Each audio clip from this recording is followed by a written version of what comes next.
Chapter 11. TJ's idea may not have been inspired by a camel loogie, but the result was the same.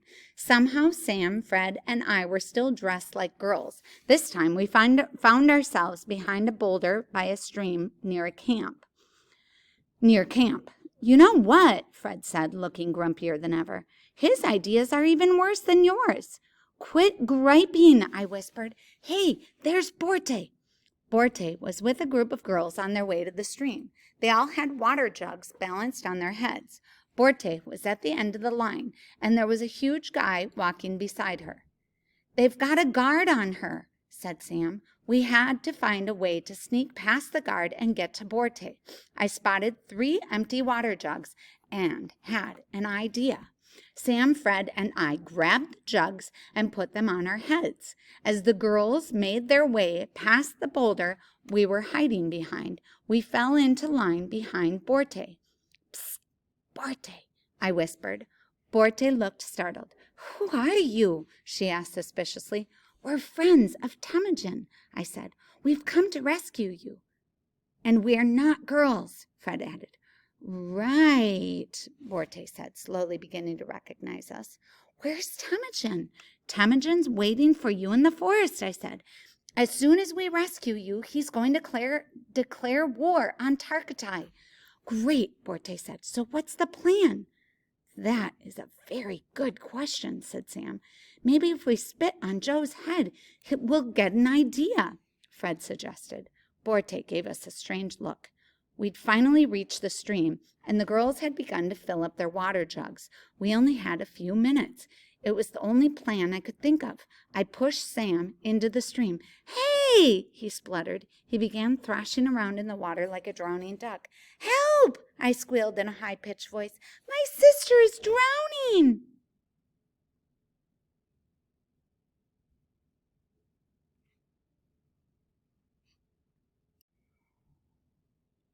The plan worked.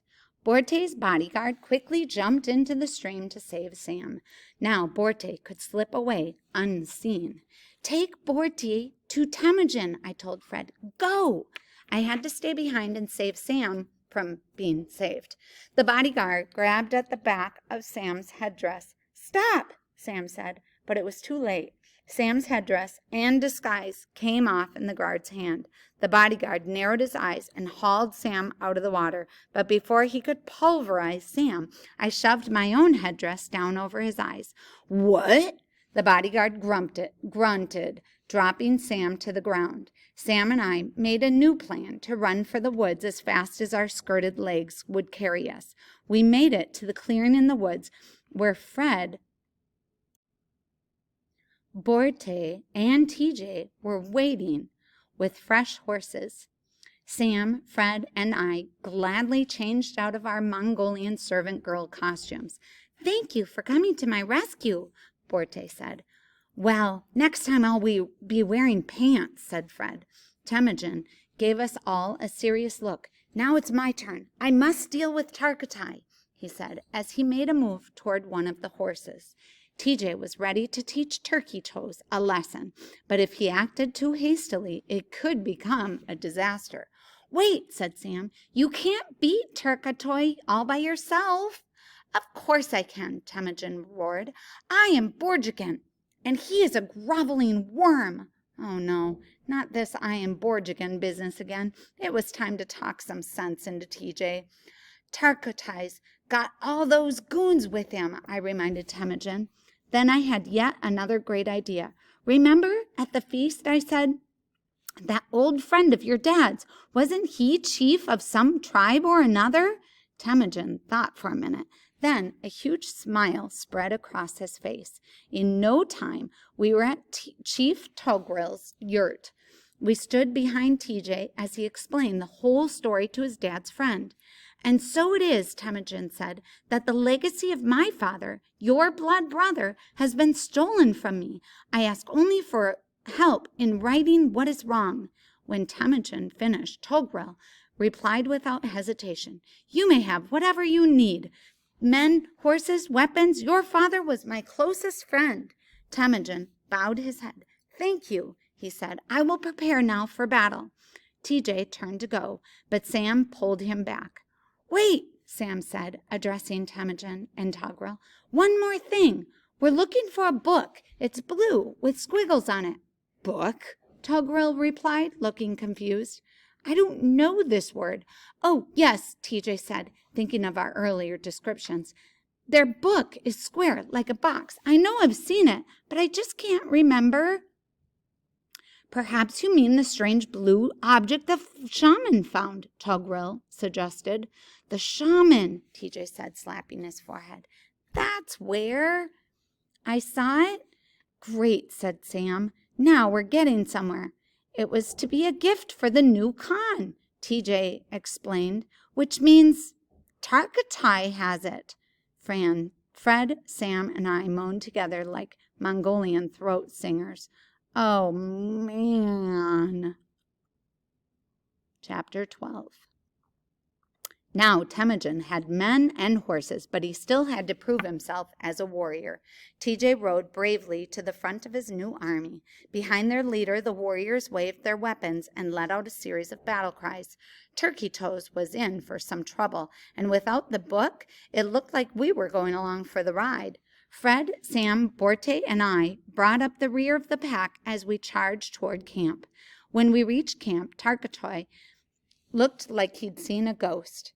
It's Temujin, he said to Creepy Eye as he leaped onto his horse. Quickly, find my men.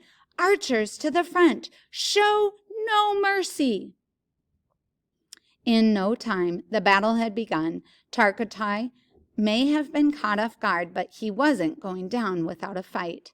As the fight heated up, Sam, Fred, and I took the opportunity to look for the book with Borte's help. There, she said, pointing ahead of us. That's Tarkatai's yurt. Since the shaman would have given the book to Tarkatai, there was a good chance we'd find it in his quarters. We hurried inside and began turning the place inside out. It's got to be in here somewhere, I said. Borte, keep a lookout. We threw aside carpets and clothes and cushions, but didn't see anything that looked like the book. Nothing, groaned Sam. It's not here. It's got to be, I said. Keep looking. Fred picked up a brass pitcher and threw it onto a pile of carpets nearby. Ow, the pile yelled. Fred pulled back the talking carpets. Pumlick, we all yelled. Hey, Pumlick whined, digging back into the pile. Go find your own hiding place. Pumlick, said Borte, this is really important. Please help us. We're looking for a blue box with silver designs on it, I explained to him. Can you tell us where it is? Never, Pumlick huffed. Not even if you torture me.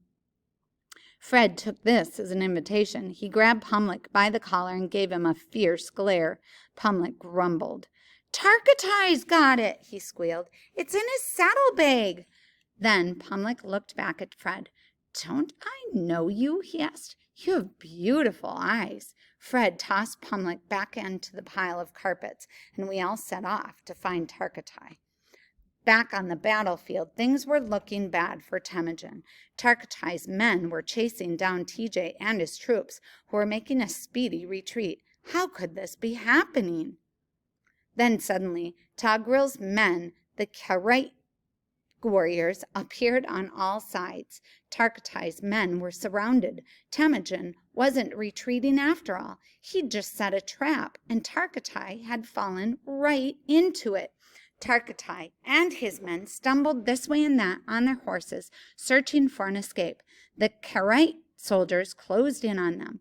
Tarkatai was locked in combat with one of the warriors. A dagger was gripped in his teeth, and his scimitar sliced through the air.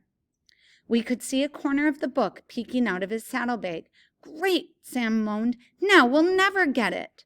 Hey, look, said Fred. Turkey Toes' men are taking off. Fred was right. Tarkatai's gang of supporters were heading for the hills. Temujin is winning, Borte cried. Tarkatai seemed to notice this too. All of a sudden, he pulled a U-turn with his horse and headed for the hills himself. Woo-hoo! Fred cheered. Look at Turkey Toes go! Ugh! Sam screamed. Turkey Toes is going with the book. In an instant, Fred jumped on the back of the nearest horse and landed with a thud. What are you doing? I yelled. It's now or never, right? Fred exclaimed. Giddy up. With that, he gave the horse a swift kick and took off after Tarkatai. Fred's horse bounced along wildly, and then it reared up on its back legs, nearly sending Fred sailing. With that, he gave the horse a swift kick and took off after Tarkatai. Fred's horse bounced along wildly, and then it reared up on his back legs, nearly sending Fred sailing. No! Down! Reverse! Fred commanded his horse. Somehow, Fred caught up to Tarkatai. Sweeping in from behind, Fred snatched the book from the Mongol's saddlebag. Tarkatai glared over his shoulder. Fred held up the book and gave Tarkatai a sly grin and a little wave. That was probably not a good idea. In a flash, Tarkatai was swinging at Fred with his scimitar. Fred took the hint and turned his horse to flee, but now Turkey Toes was hot on his tail, scimitar flashing. It looked like curtains for Fred, but TJ came flying to the rescue. Tarkatai! Temujin yelled, heading straight for Turkey Toes at a full gallop. TJ had a score to settle, and he was going to do it, man to man. Fred came bouncing back to Sam, Borte, and I, waving the book. Yee-haw! He howled. I got it! Fred was so excited he didn't notice Creepy Eye racing up on his horse behind him. Fred, behind you! I yelled. He turned around just in time. Creepy Eye slashed his dagger and missed. Fred whacked Creepy Eye with the book, sending him flying off his horse. In one swift movement, Fred lifted one leg over Creepy Eye's horse and rode toward us, smiling. Apparently, he could ride two horses at once. This book really is a lifesaver, said Fred. He pulled his horses to a stop and slid off. Green wisps of smoke curled out of the book. Just then, TJ rode up on his horse. The battle is ours, he said. Tarkatai has been vanquished. Borte beamed up at him. You're truly worthy of becoming Khan, she said proudly. The green time-warping mist circled around us. Uh-oh, I announced. Looks like our ride's here. TJ turned to face Fred, Sam, and I. Thank you for your help, my friends, he said. Oh, and Fred, before I forget. But we were already gone. Chapter 13. Back in my kitchen, we carefully opened the book. There, on the page, a tiny TJ smiled back. I've been practicing, he said. Then he gave us one killer armpit fart. I taught him that, you know, Fred said. I closed the book as Sam began gathering the trading cards that had scattered all over the floor when we time warped. I wonder why they don't make Genghis Khan cards, Sam said, holding up the phlegm monster card. He's much more interesting than this guy. I'm not saying you're wrong, Fred replied, but don't deny the phlegm, okay? So, anyone up for this Mongolian barbecue? I asked. All that time traveling had made me hungry. They've got a mutton platter, I added, after giving the menu the once-over. What is mutton, anyway? Fred asked suspiciously. Old sheep, Sam replied. We'd all had just about enough sheep to last a lifetime. I tossed the menu aside. I've got peanut butter and jelly right here, I suggested. Sam and Fred smiled. That works, they said. Hey, Sam, I said, you know what goes great with peanut butter and jelly? What? Sam asked. I smiled. An ice cold glass of kumis. The end.